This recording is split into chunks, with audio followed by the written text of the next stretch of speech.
क्या होगा अगर रिंग ऑफ फायर के सारे ज्वालामुखी एक साथ फट पड़े? रिंग ऑफ फायर एक हॉर्स शू शेप्ड रीजन है जो पूरे पैसिफिक ओशन को घेरता है। चिले, यूएस, जापान, इंडोनेशिया और न्यूजीलैंड से होकर गुजरता है।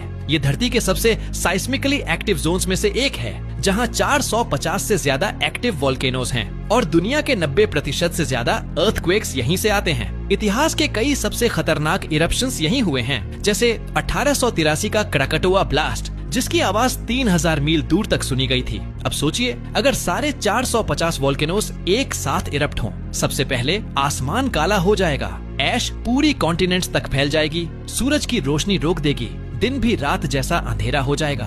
फिर आएगी ठंड, सनलाइट के बिना ग्लोबल टेम्परेचर्स गिर जाएंगे और पूरी दुनिया में वोल्केनिक विंटर छा जाएगा। क्रॉप्स फेल होंगी, हार्वेस्ट खत्म और फैमिन हर जगह फैल जाएगी। ऐश और एटमॉस्फेरिक डिसरप्शन से जीपीएस काम करना बंद कर देगा, ग्लोबल कम्युनिकेशंस ब्लैकआउट हो जाएंगी और क्रिटिकल सिस्टम्स पूरी तरह ऑफलाइन हो जाएंगे।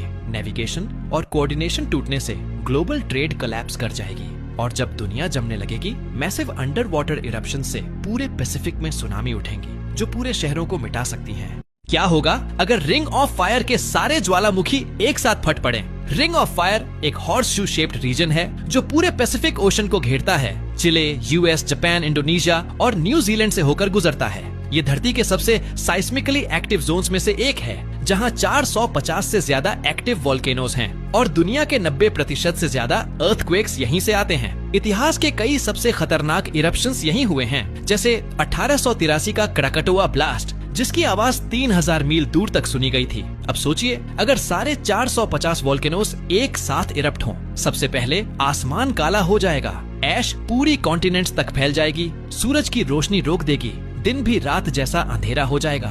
फिर आएगी ठंड, सनलाइट के बिना ग्लोबल टेम्परेचर्स गिर जाएंगे और पूरी दुनिया में वोल्केनिक विंटर छा जाएगा। क्रॉप्स फेल होंगी, हार्वेस्ट खत्म और फैमिन हर जगह फैल जाएगी। ऐश और एटमॉस्फेरिक डिसरप्शन से जीपीएस काम करना बंद कर देगा, ग्लोबल कम्युनिकेशंस ब्लैकआउट हो जाएंगी और क्रिटिकल सिस्टम्स पूरी तरह ऑफलाइन हो जाएंगे। नेविगेशन और कोऑर्डिनेशन टूटने से ग्लोबल ट्रेड कोलैप्स कर जाएगी और जब दुनिया जमने लगेगी, मैसिव अंडर वाटर इरप्शन से पूरे पैसिफिक में सुनामी उठेंगी जो पूरे शहरों को मिटा सकती है।